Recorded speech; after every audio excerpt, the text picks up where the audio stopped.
For centuries, professional wrestling has had a rich history that spans cultures across the world. This history includes wrestlers that have achieved a level of celebrity that extends beyond their industry to become household names and cultural icons. These names consist of Hulk Hogan, Antonio Inoki, Ric Flair, The Rock, El Santo, and John Cena. However, the world of professional wrestling is actually far larger than those icons and the wrestling companies that provided the platform for that greatness. Professional wrestling exists beyond what you see on TV, broadcasts, or even fan-packed arenas. In every corner of the globe, there are small businesses putting on wrestling shows in American legions, bars, banquet halls, or anywhere else that can fit a ring. These shows are filled with talented individuals from the surrounding area to entertain the local fan. Each one of them has a unique story to tell about their journey to achieve their dreams of becoming the next big star. Our show shares the stories of these wrestlers, referees, managers, and anyone else that makes these grassroots shows possible. We are Across the Ring.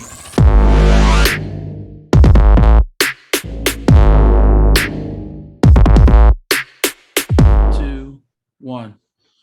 Welcome to Across the Ring. My name is William Mayhem Michaels. And this is the scientist, Carl Schupfer. And today we are here with the superstar, Andrew Love. Welcome to our show.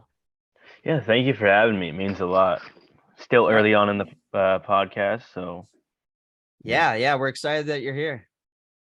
So, Andrew, can you tell us a little bit about yourself and as a wrestler and what you've been into here lately?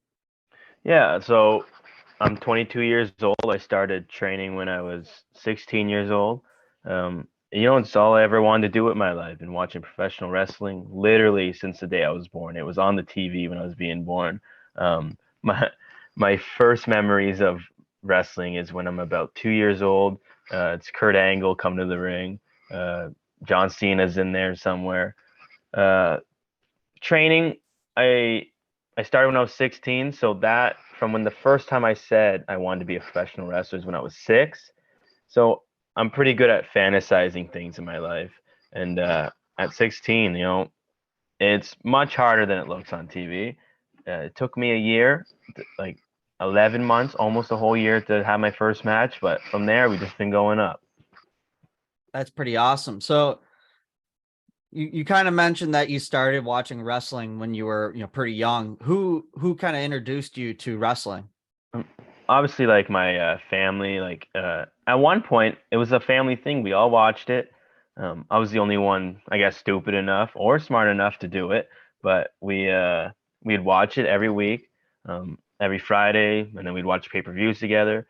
They would watch Raw, but I had to go to bed early, so I missed a lot of Raw growing up. But yeah, so my uncles, my great uncles, my siblings, grandparents, we would just all gather around and watch it. That's pretty cool. So, you're the first person that in your family to try wrestling, but it's a big family. Mm-hmm. I don't think I'm gonna be the only one. I have a younger siblings that might do it, but you never know. They're only 3, one of them, so there you go. They love it. That's a big age span, right? That's she's like my best friend. Yeah, she's like my best friend. So she comes to all the shows locally, cheers me. That's awesome. So then a lot of your family does come out to your shows then? Yeah, very supportive family. Even the family members that I don't get along with, they still come to support.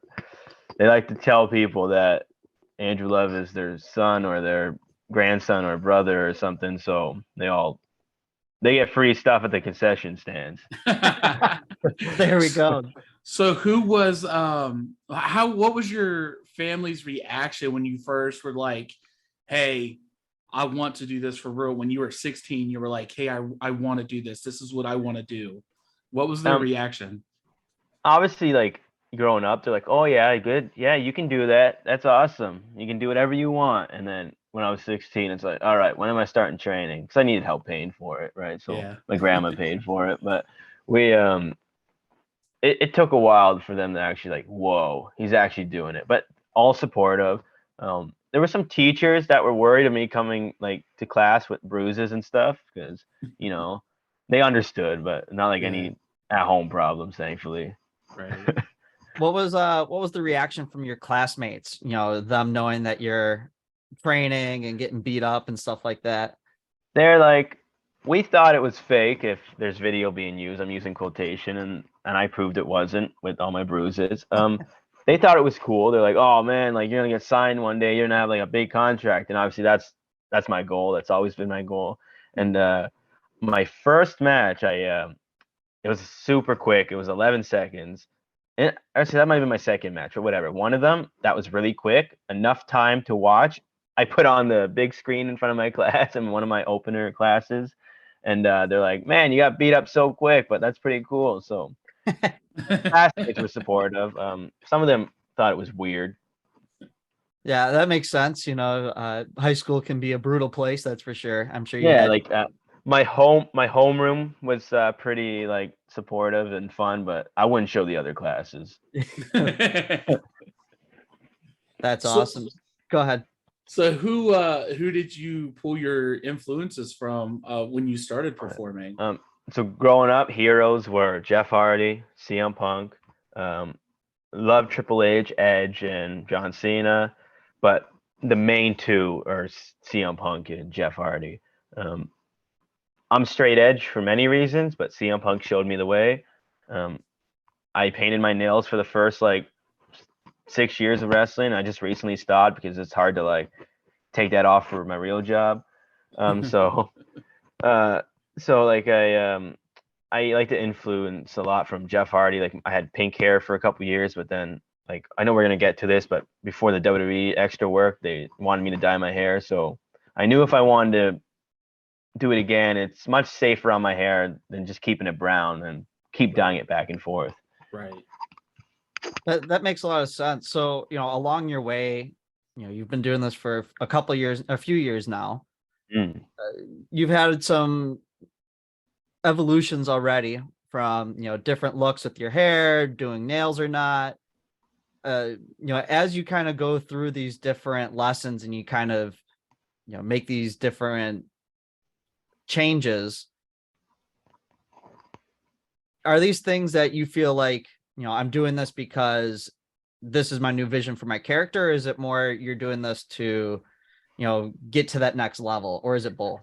Well, yeah, for sure, both. So a little backstory. Growing up, I'd paint my nails, and then people would make fun of me and be like, "Oh, that's not right. Like, you know, that's not normal." And then, and I liked pink growing up, so people were like, "Oh, that's a girl color," which is so lame.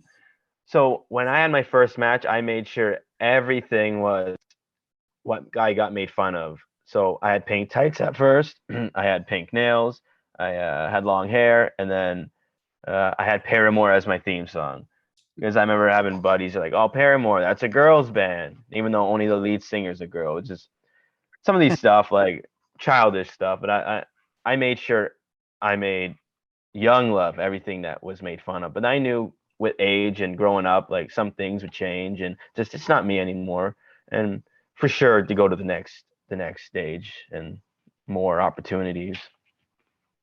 Yeah, and I can totally relate to that because when I was younger, I was a skateboarder. I painted my nails. You know, my favorite color is purple, uh, which you know I don't really talk about that much. But I definitely understand because as you see before you now, I don't look like a guy that used to paint his nails and stuff like that. But yeah, to elevate your character, that's definitely important to do. So my question for you is: you started in the wrestling in 2017. Like, where did you get your start, your career, like in your first match? Yeah.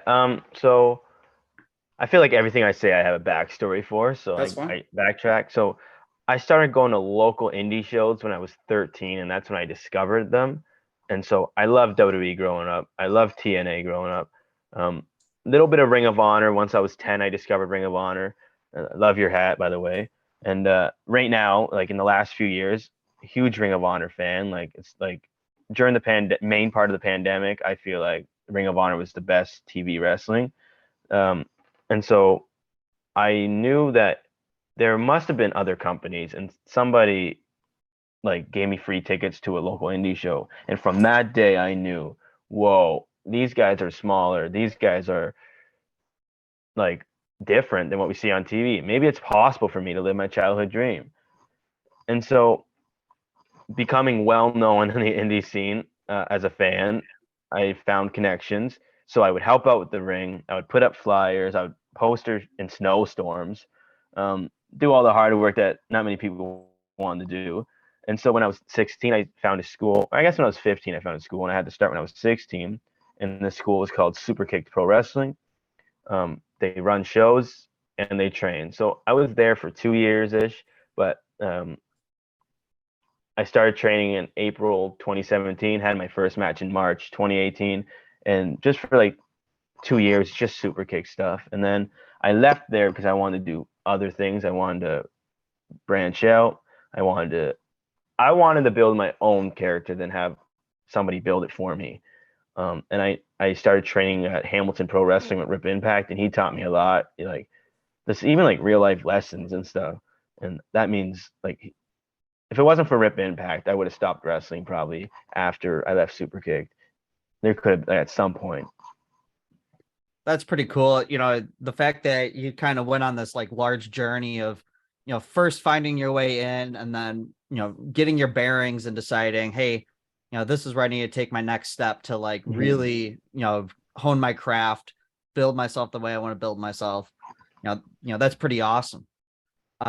You talked a bit about, your music and, starting out. You said that you started with Paramore as as the band.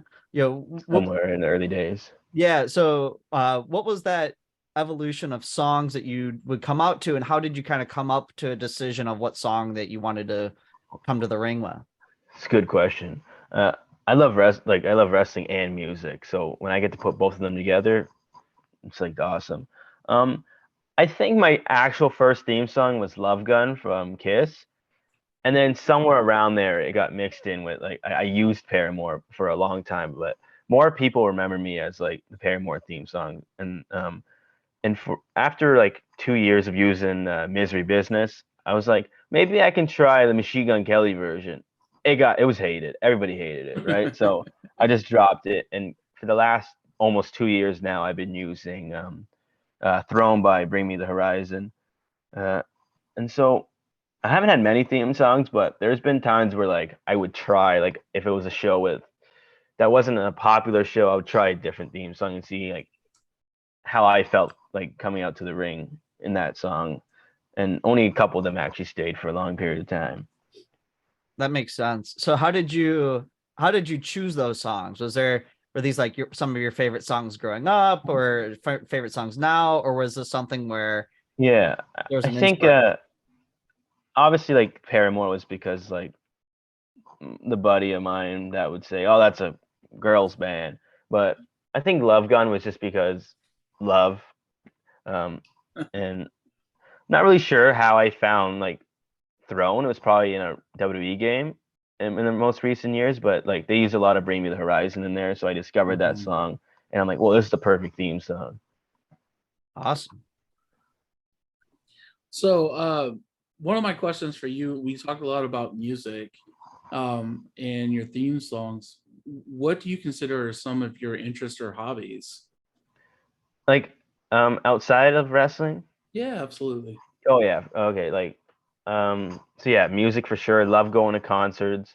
I recently moved to a small town that doesn't really get concerts, but um, love going to concerts. Love just going to the gym. That's good for my mental health and stuff.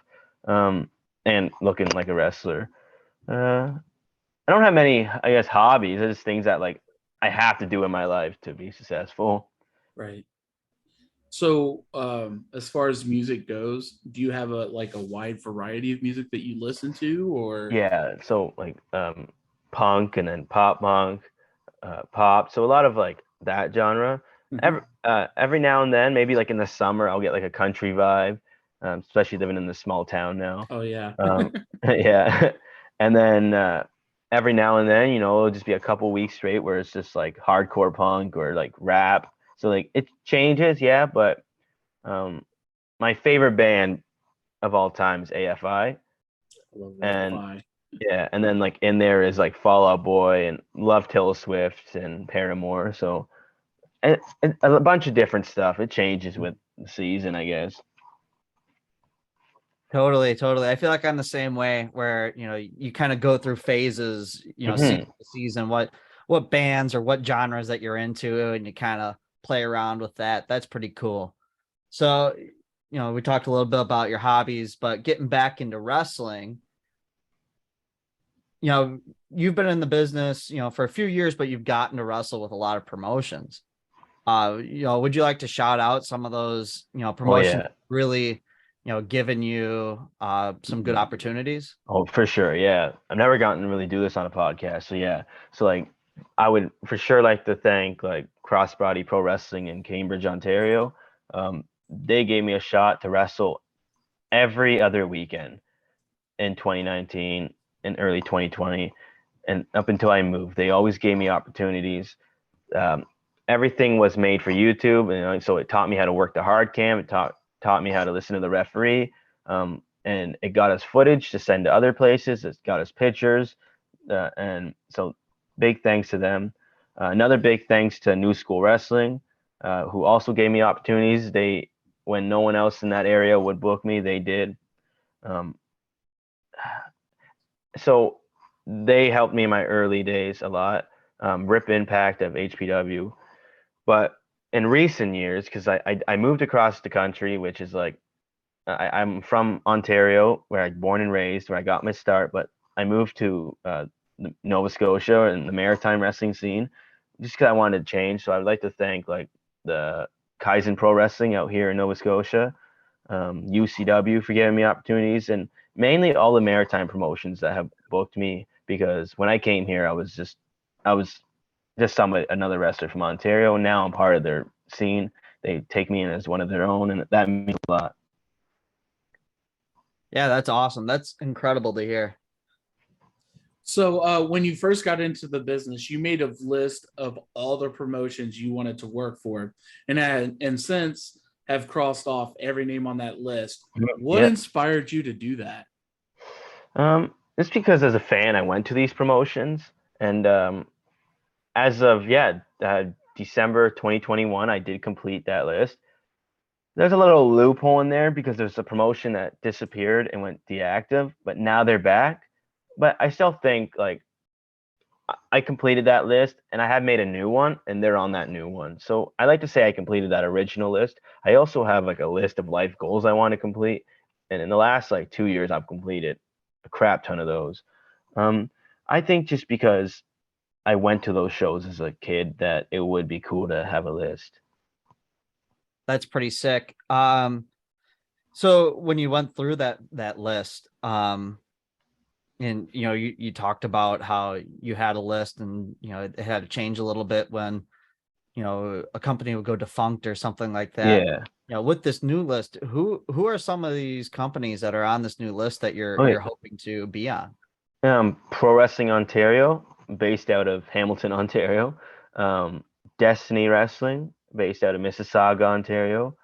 Um, Obviously, like All Elite Wrestling, and because when I made that list, AEW wasn't around, so that's wild.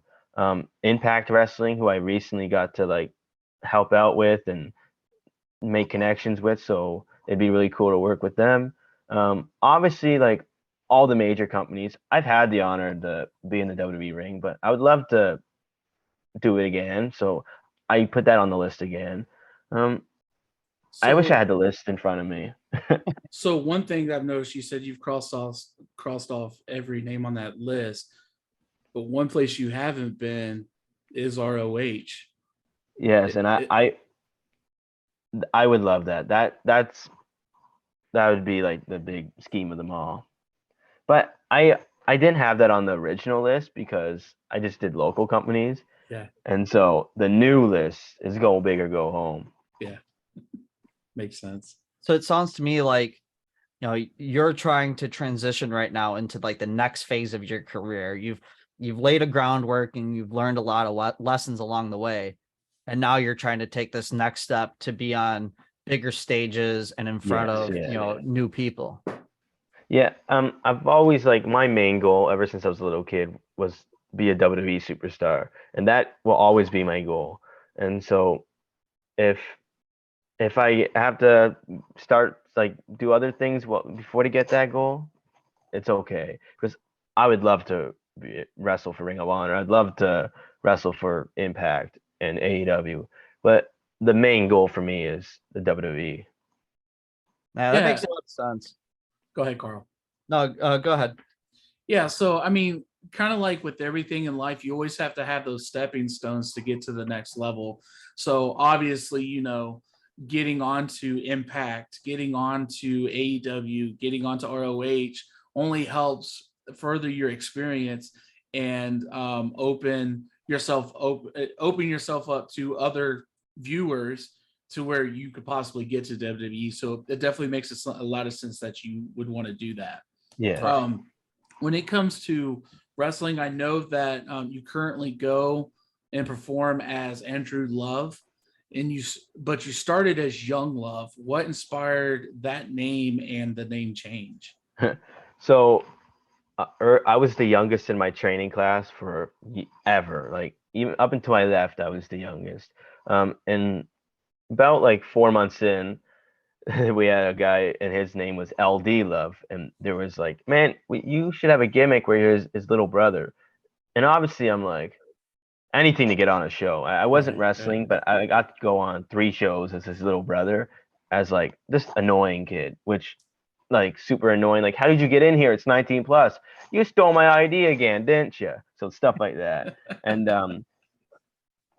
I always like playing the video games in my like teen hoods. I had a character called Awesome Andrew, and that's what I wanted my name to be, but no one liked it. They're like, no, you're Young Love, and I hated it. Thought it was stupid. Thought it was annoying. Didn't like it. And then one day I was walking down Yonge Street in Toronto, Ontario, and it was like YONGE. I'm like, oh, that's what I'm gonna do. So I can still use the name. I like it spelled that way. It's better than like YOUNG, and Mhm. it's different. So for I don't know 2 or 3 years, I was Young Love, and then I'm like, when I turned 20, I'm like, well, it's when people hear Young Love, it just sounds weird. It's still like people love the name, but and I don't hate it, but I was getting older, and one day I'd be like 40 years old, and you don't want to hear Young Love. You know what I mean? Right. Yeah, that makes a lot And of sense. I think yeah, that that's and kind of similar to like Jungle Boy, right? Like you notice you don't yes, call Jack Perry more because like hmm how long can you be called a boy? Like how long can you be called young? Like yeah. And at if you some want to be point you taken gotta evolve. serious, if Yes. you want, yeah. So Andrew, my birth name, and then I just kept Love because that was the family last name in wrestling. So, Yeah. and then it was much easier, and I like it better. Now that makes a lot of sense. That's pretty cool. And it's really interesting to get to hear, what was the thought process around why a wrestler might change his name, Mhm. throughout their career. Cause you do see that from time to time. So it's cool to get some insight into what that means.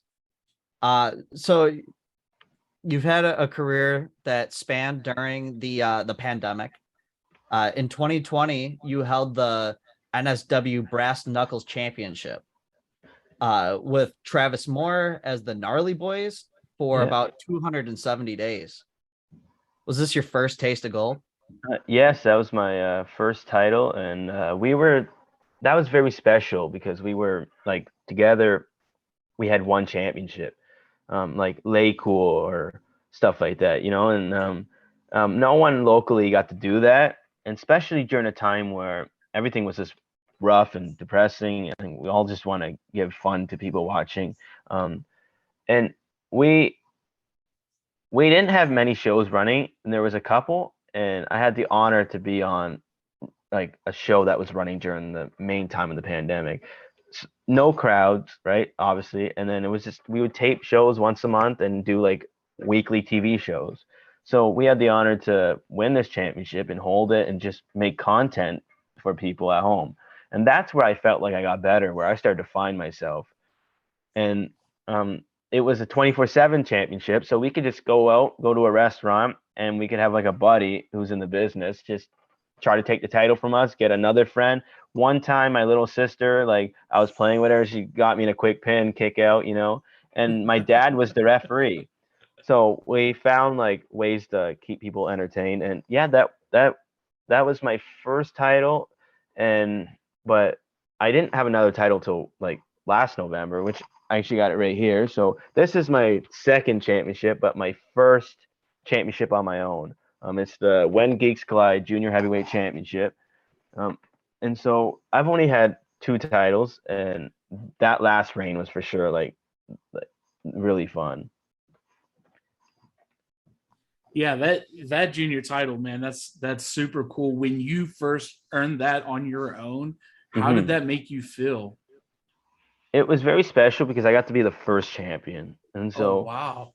yeah, and I got to win it in my hometown, like in front of my family. So that's cool. And they weren't gonna come to the show, and it's like, oh, you got to come to this one. Like, why? It's just all you gotta. And so then they came there, and it, it was worth for their admission that they paid. So I'm glad they were there, and I'm glad, and I've had the honor to defend it in 2 different provinces. So that's pretty cool.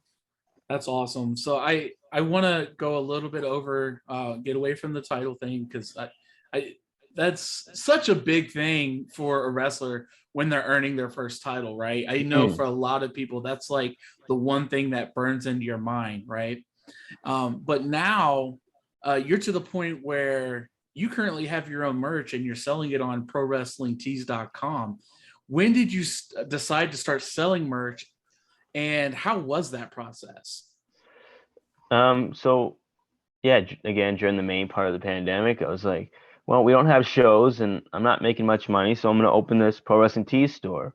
And that's that. But I think most of my merch sales are in person. So after 2 years of just wrestling and training and stuff, I'm like, well, I guess I can sell 8x10s now.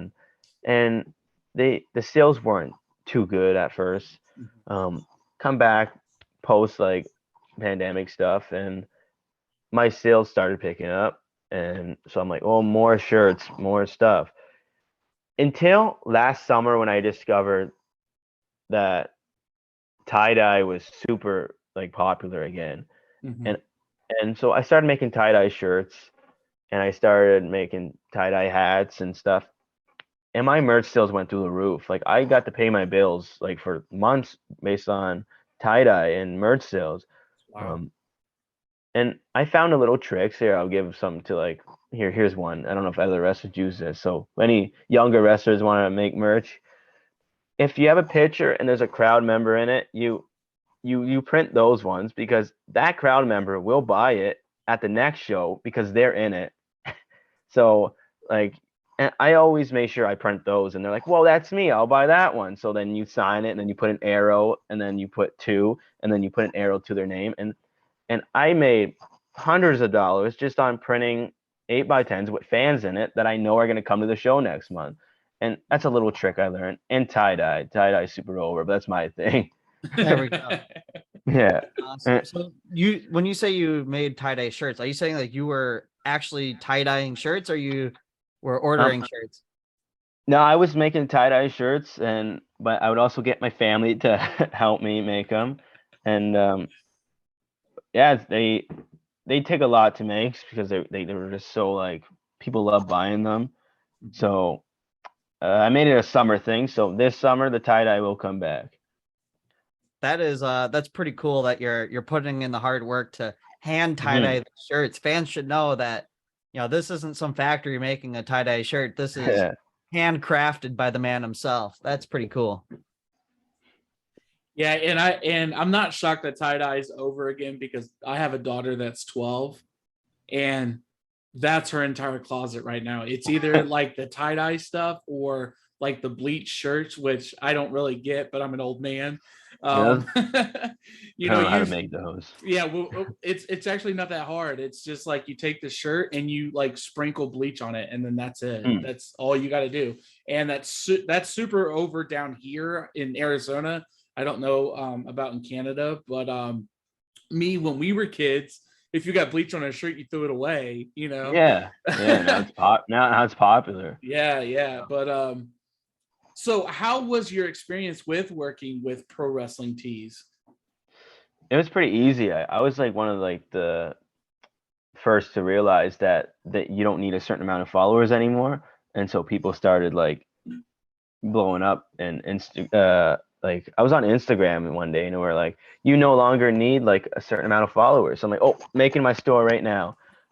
Yeah, it's good working with them, but more people buy my stuff in person.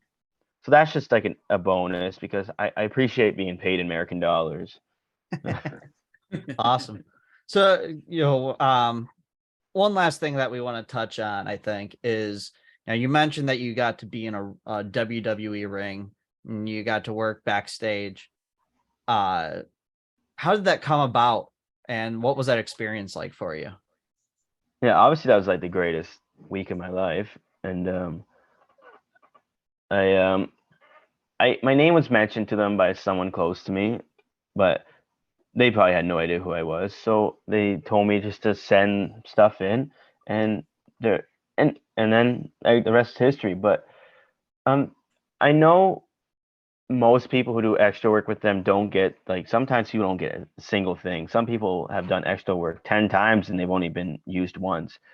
Um, but I'm big on like goals, which you learn. So I write it down, I fantasize it, and I'm like, okay, I'm probably gonna get a security like job as a security or something like for someone or like just something for a break apart. And I'm telling myself I will get used today. And this is like the day of Raw. I go there and it's like they're handing out the security shirts like and they're like, oh, just talk, like come over here, and then they explained everything, and I got to be part of the Miz force, which was pretty cool. And like after that there was like memes about it, and there was people talking about it, and it was talked about for like 2 weeks. It was pretty fun. And so come Friday night on SmackDown, I'm like, I doubt anything's gonna happen today, but I ended up getting a match against Imperium with another local guy. His name was Emmanuel, and I learned just like just being there those 2 days. Even if I didn't get used, I learned like ways how WWE does things that I can use in my own promotion, and ways how the beast is made, and that's pretty cool. Recently, I got to do the same at Impact. I wasn't booked as an extra, which like I tried, but it didn't work out. And then my buddy had tickets, so we went, and I got to stay behind. And I tore down the ring with them, and I put away the merch, and I stayed till almost 2 a.m. when everybody was gone. All the wrestlers were gone. It was just me and the merch crew, and I think that goes a long way, and that gets noticed somehow, and that's how you get to the next step. But the stuff I learned and the connections I made just being there is what's more important. Uh, And I made a connection at the WWE show with somebody that I chat with on a weekly basis. He checks up with me. I check up with him. He tells me how things are going, like with him and how I'm doing, and anything like tells me to send my work to him so he can forward it to the boss, which is I highly doubt is Triple H, but it's probably someone else, like the recruiter, hopefully. Yeah. That would be pretty sick. I hope that maybe that turns into something and we'll be seeing you Yeah, on TV, or Floridians maybe are seeing you on a the NXT circuit around the local area maybe in someday I soon. hope so. That would be pretty cool. Uh well, we've talked quite a bit today. We've covered many things about your career that I think a lot of people are going to find incredibly interesting. However, you always have those fans that are holdouts. They really got to be sold. And so for those fans that are still holdouts on you, what is the pitch to them onto why they should come see you wrestle? Um, I think you should come see me wrestle because I have a different like mindset for wrestling than most people. I have a different type of passion, and I'm really driven to where I want to be. And this is a very selfish business, and I have my friends and my family, but I feel like I do things differently than most people would. And my like passion for this goes all the way back to I was a little kid. Every day, a day does not go by where I don't watch wrestling, and I try to learn. So if there's a fan that doesn't like something I do, let me know. Maybe I can work on it to please you. But at the end of the day, if they're not fans of Andrew Love, that's okay. But come support the shows. You don't have to come to support me. Support the other fellows on the show. Support the business. Awesome. Yeah, that's what we love to hear. It sounds like you really have your heart in it, and you've already had a pretty solid amount of success, and I'm pretty confident that you're going to continue to see that success, and we're excited to see your career continue to grow. Thank you. Absolutely. Well, Andrew, that pretty much concludes our show. I do want to go ahead and take the time and thank you so much for coming on Across the Ring. And I want to remind our followers to follow us on Instagram at Across the Ring, and also follow Andrew at andrew.love1.0 on Instagram as well. And I also want to remind everybody, you never know who's right across the ring.